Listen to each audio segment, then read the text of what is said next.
राजू खातरकर हत्याकांड के तीनों आरोपी पुलिस की गिरफ्त में। 3 में से एक है नाबालिग।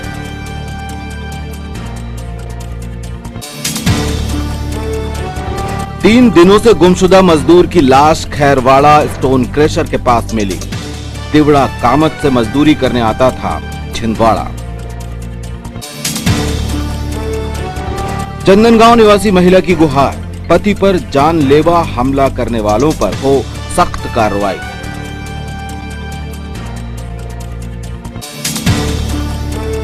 और जमुनिया की दिवंगत बच्ची को मिले न्याय। बढ़ते अपराध और बिगड़ती कानून व्यवस्था पर कांग्रेस ने उठाए सवाल। नमस्कार, स्वागत है आपका सिटी हलचल में और अब तक की तमाम खबरों के साथ मैं शबनम खान। और अब खबरें विस्तार से। गुलाबरा गली नंबर 7 में 21 जुलाई को हुई हत्या की वारदात के मामले में पुलिस ने तीनों मुख्य आरोपियों को गिरफ्तार करने में सफलता पाई है। पकड़े गए 3 आरोपियों में से एक नाबालिग है।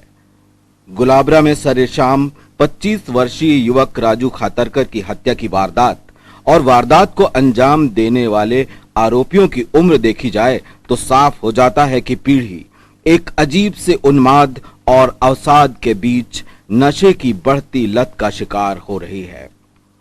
जमुनिया में मासूम से दुष्कर्म और हत्या की वारदात के आरोपियों की उम्र भी 20-22 साल ही थी। सामान्य मानसिक अवस्था में ऐसी क्रूरता संभव ही नहीं। समाज के हर तबके को सजग होने की जरूरत है कि पैसे कमाने में मशरूफ माता पिता बच्चों को समय दें, नजर रखें।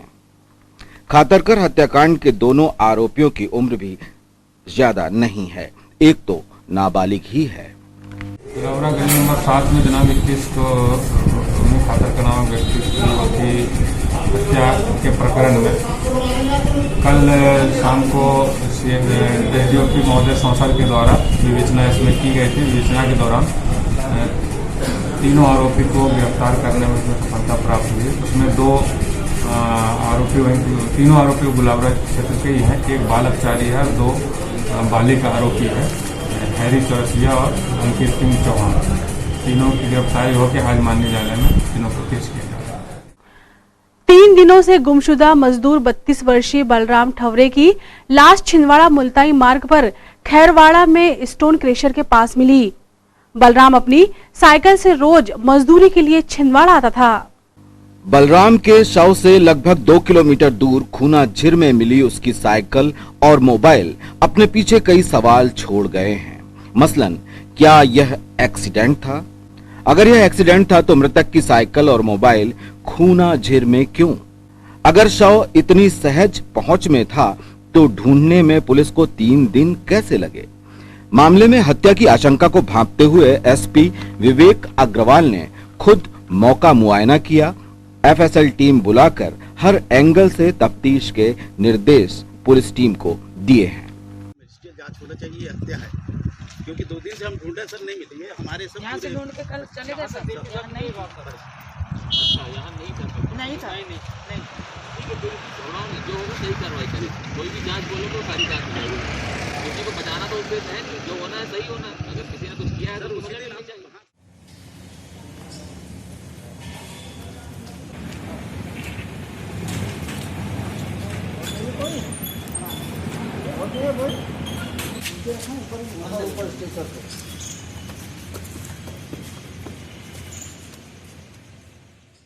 सर 21 तारीख की बात है। हमारा भाई तिवड़ा कामत में रहता था। वो डेली अप डाउन करता था छिंदवाड़ा से।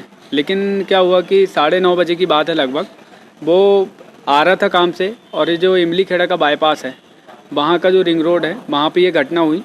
तो वहाँ पे भाई का साइकिल पूरा टूटा उटा मिला, टिफिन भी टूटा हुआ मिला और कुछ चिन्ह भी मिले, लेकिन भाई नहीं मिल पाया। हमने आदर साइड में बहुत सारी जगह पे सर्चिंग की लेकिन नहीं मिल पाया।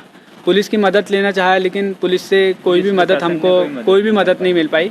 हमको सारी पुलिस प्रशासन यहाँ से वहाँ भटकाते रहा, लेकिन मदद के नाम पे कुछ नहीं मिला। शायद 2-4 लोग भी मिल जाते पुलिस प्रशासन से तो हमारा बहुत काम हो जाता। तो हम परेशान हो चुके थे। फिर आज हम क्या काम करें, हमने सोचे SP साहब मदद करेंगे, इसलिए हम डायरेक्ट SP साहब के पास पहुँच गए। SP साहब ने वहाँ से निर्देश दिए संबंधित थाने में। तो फिर साहब ने हमको विश्वास दिलाया कि तुम्हारा काम ज़रूर होगा, निष्पक्ष कार्रवाई होगा। इसलिए हम फिर मौके पे पहुँचे। फिर वहाँ से लोगों के द्वारा खबर मिली कि तुमको पुलिस बयान लेने बुला रही। तो फिर हम वहाँ पे गांव में गए, जिस गांव में हमारा भाई रहता था। अब उस गांव में गए हम, तो वहाँ पे जानकारी लगी कि भैया कहीं लाश पड़ी मिली हुई है, आप देख लग सकते जाके। फिर हम तुरंत वो मौके पे पहुँचे। अब वहाँ मौके पे पहुँचे तो जो लाश है वो पानी में तैर रही थी, और पानी में तैर रही थी, लेकिन वो घटना स्थल से दूर थी। लाश कम से कम 2 किलोमीटर दूर थी। तो वहाँ पानी में तैर रही थी। देख के हम लोग घबरा गए एकदम, पूरा परिवार दुख में आ गया। पुलिस प्रशासन पहुँचा, लेकिन पुलिस प्रशासन का पूरा जो रवैया था एकदम शांत था, ढीला था। लगता मतलब ये तो हमको डायरेक्ट ऐसा लगता है सर कि एक्सीडेंट बिल्कुल भी नहीं है। क्यों नहीं है? क्योंकि एक्सीडेंट की जगह पे सारी चीज़ पड़ी हुई है, और भाई को जो चिन्ह आए हैं, निशान हैं, छेद के निशान हैं, पैरों में छेद के निशान हैं, और विशेष रूप से ये जो मस्तिष्क है, जो चेहरा है, उसमें वहाँ पे एक ऐसे साजिशपूर्ण निशान है जिसमें ऐसा लग रहा है हत्या, जी हत्या या मर्डर की साजिश है। जी हमको लग रहा है कि परिवार या दोस्त आसपास में ही कोई ना कोई ऐसा नज़दीकी व्यक्ति है जिसने घृणित भावना से एक समय का फ़ायदा देख के भाई को ये करने का मतलब वो किया है। ये बलदेव ठावरे नाम के व्यक्ति की डेड बॉडी आज मिली थी। तो ये दरअसल जो है 3 भाई हैं, और ये यहाँ छिंदवाड़ा में वेल्डिंग की दुकान है, यहाँ पे काम करने आया करता था। सुबह साइकिल से आता था और शाम को वापस जाता था। तो 21 तारीख को जब ये नहीं पहुँचा तो एक सूचना मोबाइल से एक्सीडेंट की सूचना मिली। जिसको मोबाइल मिला उसने पड़ोस में खेत में रहता था, उसने फ़ोन करके बताया कि भाई ये साइकिल है, ये टूटी पड़ी है, मोटरसाइकिल है पड़ा, ये मोबाइल भी पड़ा है। मैंने इस मोबाइल को जो लगाया, इस मोबाइल वाला आदमी यहाँ नहीं है, और आप लोग आ जाओ। तो उसके परिवार वाले लोग आ गए। आके उन्होंने तमाम वहाँ देखा, साइकिल वहाँ पड़ी थी, मोबाइल उन्होंने दिया, और उन्होंने कहा यहाँ पे एक्सीडेंट हुआ, उसकी आवाज़ आई थी। बाकी जिस आदमी जो है साइकिल वाला वो नहीं है। इसको आसपास उन्होंने देखा, ढूंढा, काफ़ी ढूंढने के बाद में कहीं पता नहीं चला है। तो फिर इन्होंने जो है आसपास अस्पताल और सब दूर अपनी जान पहचान रिश्तेदारियों में भी ढूंढा, फिर कहीं नहीं मिला। फिर अगला दिन निकला, फिर उमरनाला चौकी में उसका रिपोर्ट डलाया कि उसका पता नहीं चल रहा है। फिर पुलिस के साथ भी आसपास उसको ढूंढा गया। आज ये अग्रवाल जो खदान है उसके पास जो खंती सी रहती है उसमें पानी भरा था, उसमें आज उसकी डेड बॉडी मिली। तो अभी इनके परिजनों से भी पूछा जा रहा है, और घटना के बारे में भी पता किया जा रहा है। कुछ सीसीटीवी कैमरे हैं जहाँ से उसका साइकिल से आना भी अपने घर के लिए, वो भी चीज़ आया है। अब लास्ट में उसकी किससे बात हुई है और फाइंड फैक्ट्स और उसमें क्या है, सारे दृष्टियों पे भी उसमें जांच की जा रही है। पोस्टमार्टम भी किया जाएगा अभी, और घटना के जो सभी पहलुओं पर अपन इसमें जांच कर रहे हैं, और उसके बाद जो आगे की स्थिति आएगी उसके हिसाब से फिर कार्रवाई की जाएगी।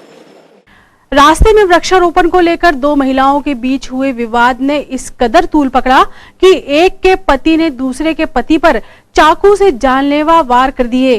गंभीर हालत में सचिन विश्वकर्मा को नागपुर रिफर कर दिया गया है। बीच बचाव में पत्नी के हाथ में भी गहरा जख्म आया है। घर में फर्श पर हर ओर खून के गहरे दाग उस रात की दास्तां कहने को काफी हैं। पत्नी शोभा विश्वकर्मा आज भी आतंकित है और पुलिस द्वारा सक्षम कार्रवाई चाहती है। इस सिलसिले में शोभा ने बताया कि उसने पुलिस अधीक्षक से मुलाकात की है और उसे पूरी तरह आश्वस्त किया गया है। मंगलवार को हमारे यहाँ कुछ घटना हुई है। हम पचमढ़ी ढाना चंदन गांव में रहते हैं, न्यू पावर हाउस में। तो उसमें जो सामने जो देवीदास चोरिया है और उनकी वाइफ सतरूपा चोरिया, उन्होंने हमारे पे चाकू से हमला किया है। दोनों ने हमला किया है, और मैंने ये यहाँ FIR वहाँ पर डलवाई हूँ थाने में। तो वहाँ मेरी कोई कार्रवाई नहीं हुई। फिर मैं SP साहब के पास गई हूँ, तो उन्होंने मुझे आश्वासन दिया है कि बोले उसके ऊपर बोले बढ़ेगी धारा, 307 की धारा लगाई जाएगी। उसके बाद फिर मैं थाने आई हूँ, तो मुझे ऐसा कुछ भी नहीं लग रहा है वहाँ कि मेरी आगे कार्रवाई होगी। आप क्या चाहते हो? मैं चाहती हूँ कि मेरी जल्द से जल्द कार्रवाई हो और उस पर 307 की धारा लगी, क्योंकि उसने घर पर घुसकर मारा है। मेरे पति सीरियस कंडीशन में है, सीरियस कंडीशन में नागपुर में एडमिट है, वो अभी वेंटिलेटर में है, वो बोल भी नहीं पा रहे हैं। तो मैं चाहती हूँ कि जल्द से जल्द मेरी कार्रवाई हो और उस पर 307 की धारा लगे। जमुनिया में मासूम बच्ची के अपहरण, बलात्कार और हत्या की वारदात को अंजाम देने वाले दोनों वहशी दरिंदों को फांसी की सजा दी जाए और न्याय जल्दी मिले, यह मांग छात्र महासंघ अध्यक्ष रेशमा खान ने की है। युवाओं के साथ कलेक्ट्रेट पहुंची रेशमा ने प्रशासन को ज्ञापन सौंपा। वंदे मातरम, वंदे मातरम, पिता के हत्यारों को फांसी दो, सारे को पिता के हत्यारों को फांसी दो, सारे को। जमुनिया में जो 3 साल की बच्ची को पहले अपहरण किया गया, फिर उसके साथ दुष्कर्म करके उसको मारा गया, तो उसके खिलाफ अब हम लोग यहाँ पे ज्ञापन कलेक्टर साहब को देने आए। हमारे ज्ञापन के माध्यम से यही है कि जल्द से जल्द जो 2 व्यक्ति ने ये गलत काम किया उनको फांसी दिया जाए, और अगर सरकार जल्द से जल्द उनको फांसी नहीं देती है तो हम युवा पीढ़ी फिर छिंदवाड़ा के सभी लोग फिर रोड पे उतरेंगे। आज हम 100 की संख्या में, कल हजारों की संख्या में रोड पे दिखेंगे। तो हमारी सिर्फ एक ही मांग है, सिर्फ उसको फांसी दिया जाए और कुछ नहीं। जमुनिया पे ये 3 साल की बच्ची के साथ, इशिता के साथ जो दरिंदगी पूर्वक काम किया गया है, इसके लिए हम दिल दहलाने वाली घटना है और हम इसका जल्द से जल्द फैसला चाहते हैं। फास्ट ट्रैक कोर्ट में इसका फैसला चले और इन दरिंदों को जल्द से जल्द फांसी की सजा मिले। धन्यवाद। जिला कांग्रेस कमेटी, नगर कांग्रेस और अनुसांगिक संगठनों ने जमुनिया की निर्मम वारदात और बढ़ते अपराधों पर चिंता व्यक्त की है। प्रदेश में लड़खड़ाई कानून व्यवस्था को लेकर कांग्रेस ने सरकार के खिलाफ प्रदर्शन किया। विरोध में कांग्रेस पदाधिकारियों व कार्यकर्ताओं ने रैली निकाली और ज्ञापन सौंपकर मासूम बच्ची के हत्यारों को जल्द से जल्द फांसी की सजा दिए जाने की मांग की है।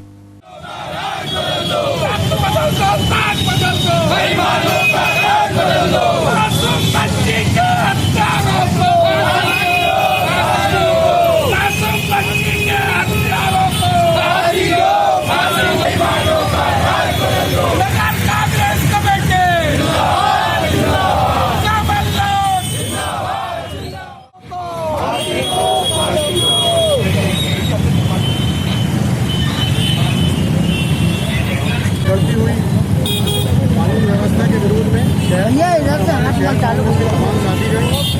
आपके समझ के ज्ञापन प्रस्तुत कर रहे हैं। आप देख रहे हैं बलात्कार हुआ।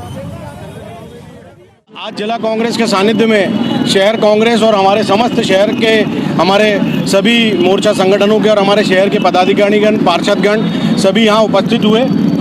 आज मध्य प्रदेश में जो बिगड़ती कानून की व्यवस्था है उसके खिलाफ हम लोग सभी ने यहाँ पर एक ज्ञापन सौंपा है। छिंदवाड़ा में भी, छिंदवाड़ा विधानसभा में एक गांव में एक अबोध बच्ची का बलात्कार कर दिया गया, उसे मार दिया गया।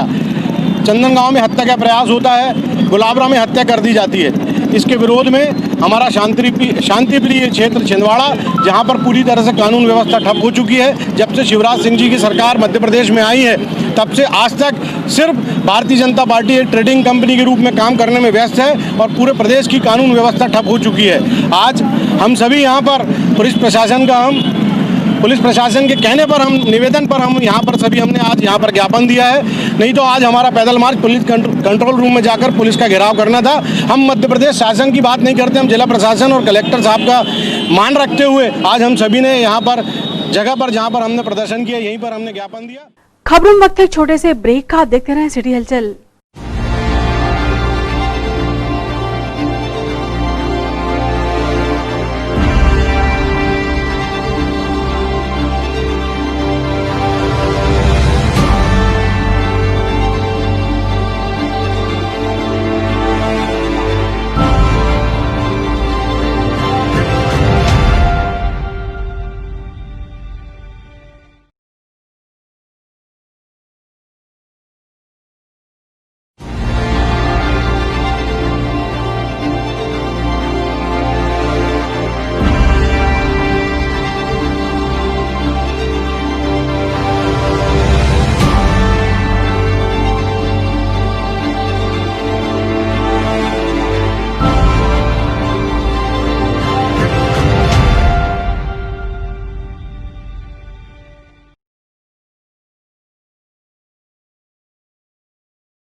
ब्रेक के बाद स्वागत है आपका सिटी हलचल में और चलिए बढ़ते हैं कुछ और खबरों की ओर। जुन्नारदो के पास नदी किनारे पिकनिक मनाने पहुंची 6 लड़कियों में से 2 बीच धार में फंसी, कैसे बचाई गई उनकी जान, यह खबर भी दिखाएंगे। लेकिन उससे पहले आइए आपको भी रूबरू कराते हैं वार्ड क्रमांक 20 की गली नंबर 20 में महिलाओं को किस बात का है ऐतराज।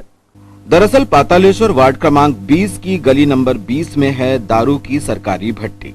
सकरी सी गली में दारू की दुकान होने के कारण क्षेत्रवासी खासे हलाकान हैं। खासकर बच्चे और महिलाएं इस भट्टी से प्रताड़ित हैं। दारू भट्टी बंद कराने के लिए जी मोहल्ले में ना, यानी कि जहाँ पर दारू भट्टी है वहाँ पर ना सकड़ी जगह है। पार्किंग के कारण ना बच्चों में बहुत प्रॉब्लम हो रही है। कई बच्चे तो गिर चुके हैं उस जगह में। और रही बात अभी स्कूलें वगैरह बंद है, तो जिससे हमारे बच्चों को पढ़ाई करते हैं उसमें दिक्कत हो रही है। जो भी स्टडी वगैरह हो रही है जिससे बहुत प्रॉब्लम हो रही है। तो आप ही बताइए इस स्थिति में हमको क्या करना चाहिए। इसलिए हम ज्ञापन देने के लिए आए हैं। किस चीज की घटना? ये पतालेश्वर एरिया की है। वार्ड नंबर 20 की है। जिसे मतलब गली नंबर 20 है, जहाँ पर ये समस्या है कि बच्चों के भविष्य का सवाल है। इसलिए हमको ये समस्या के लिए हल यहीं पर देना है कि हम ज्ञापन सौंपे इनको।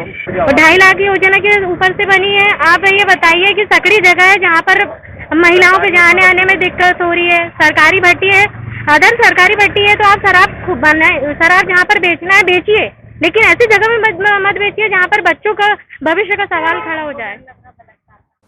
कोरोना महामारी के चलते एक साथ आने जाने पर प्रशासन की तमाम पाबंदियों के बाद भी लोग अपनी हरकतों से बाज नहीं आ रहे हैं। ग्राम बेलखेड़ी की पेच नदी के बहाव में पिकनिक मनाने पहुंची युवतियां पानी में फंस गईं।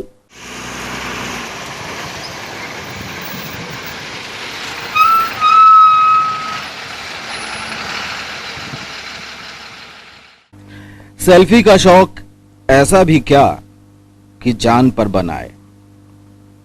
6 लड़कियां पिकनिक मनाने जुन्नारदेव के पास नदी में पहुंची और बीच नदी में उभरे हुए पत्थरों पर सेल्फी लेने का शौक इनका जारी था। तभी अचानक पहाड़ पर हुई तेज बारिश से नदी का जलस्तर बढ़ा और 4 लड़कियां तो किनारे तक पहुंचने में सक्षम हो गई, लेकिन 2 लड़कियां बीच में ही रह गईं। यह तो अच्छा हुआ कि ग्राम सचिव और आसपास मौजूद लोगों ने तुरंत पुलिस को खबर की। पुलिस वाले पहुंचे, इस बीच भी टाइम लगा, लेकिन पूरे 2 घंटे की मशक्कत के बाद रेस्क्यू टीम ने इन दोनों लड़कियों को सुरक्षित बचा लिया।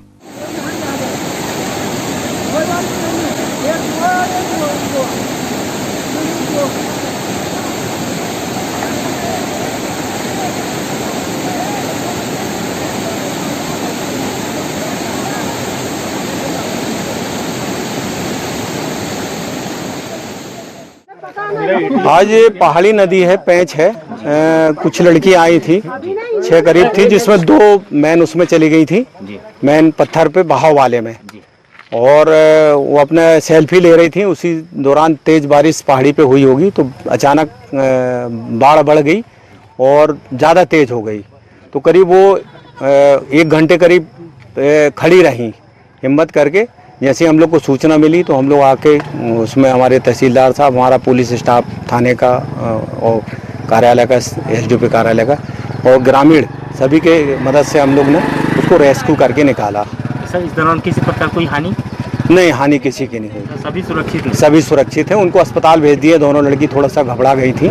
उनको जो टेक्निक रहती है, हम लोग कई चैनल देखते रहते हैं, डिस्कवरी, उसी आधार पर हम लोग ने अपना वो मेहनत करके निकाला। मतलब सर, इसमें पुलिस विभाग का काफ़ी सहयोग? हाँ, काफी पुलिस के जवानों? हाँ जी। उसके लिए किसी प्रकार को पुरस्कार करने का?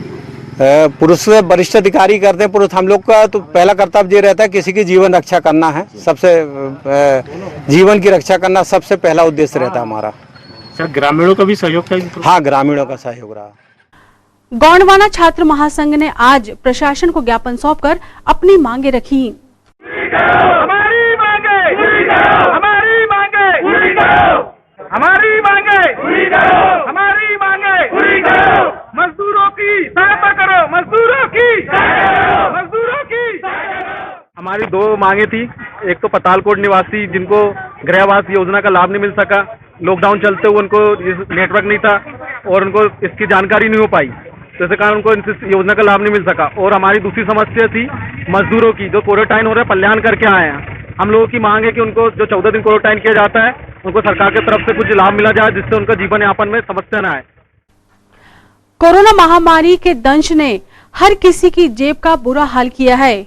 खासकर मध्यम वर्गीय तबका बुरी तरह टूटा है, क्योंकि ना तो अमीरों की तरह तिजोरी में कलदार है, ना ही सरकारी इमदाद। जिला पालक संघ ने एक बार फिर ज्ञापन सौंपकर अपनी मांगे दोहराई है। आज जिला पालक संघ ने जिला कलेक्टर को ज्ञापन दिया, जिसमें फीस के संदर्भ में पालकों की बात रखी गई। हमारा उद्देश्य यह है कि जो महामारी के चलते में आम पालक जो स्थितियाँ, आर्थिक स्थितियाँ गड़बड़ा गई है, एवं ऐसी स्थिति में स्कूल भी नहीं खुल पा रहे हैं, और इस बिंदुओं पर विचार करते हुए और स्कूल में जो उनका स्टाफ है उनकी तरफ भी ध्यान देते हुए हम ये चाह रहे हैं कि जो शासन 25% की जो फीस देती है उतनी फीस हम देने के लिए तैयार हैं। वो उसी संदर्भ में ज्ञापन दिया। और सेकंड ज्ञापन हमारा दलीय नहीं, उच्च शिक्षा चाहिए। शासकीय स्कूलों में भी शिक्षा का सुधार हो, CBSE की पढ़ाई स्टार्ट की जाए, उसमें भी दलीय जरूरी नहीं, परंतु आम लोगों के बच्चों के लिए उच्च शिक्षा बहुत जरूरी है। और इसके कारण दिन पर दिन शासकीय स्कूल बंद होते जा रहे हैं, वहाँ बच्चों की कमियों को देखते हुए, शिक्षा का स्तर गिरने के कारण। ये दोनों मांगों को लेकर आज हम जिला कलेक्टर साहब के पास आए और उनको ज्ञापन दिया। राखी का बाजार पूरी तरह सजकर तैयार है और ग्राहकी भी अच्छी दिखाई दे रही है।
ये तो थी फिलहाल अभी तक की खबरें, और आइए अब इन तमाम खबरों को समेट लेते हैं एक नजर में और देखते हैं सुर्खियां।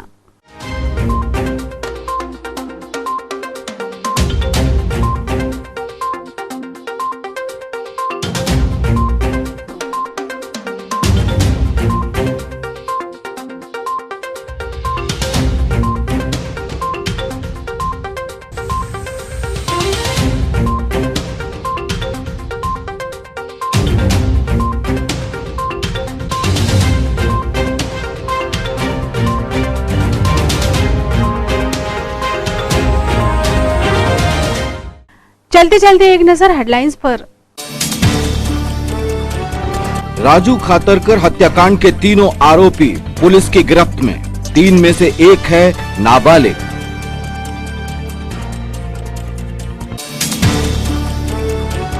तीन दिनों से गुमशुदा मजदूर की लाश खैरवाड़ा स्टोन क्रशर के पास मिली। तिवड़ा कामत से मजदूरी करने आता था छिंदवाड़ा। चंदनगांव निवासी महिला की गुहार, पति पर जानलेवा हमला करने वालों पर हो सख्त कार्रवाई।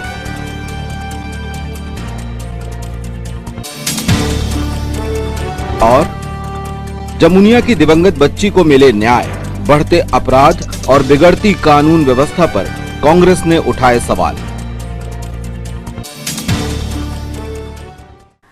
सिटी हलचल के हमारे इस अंक में फिलहाल इतना ही। नई खबरों के साथ फिर होगी मुलाकात। हमें और हमारी पूरी टीम को दीजिए इजाजत। नमस्कार।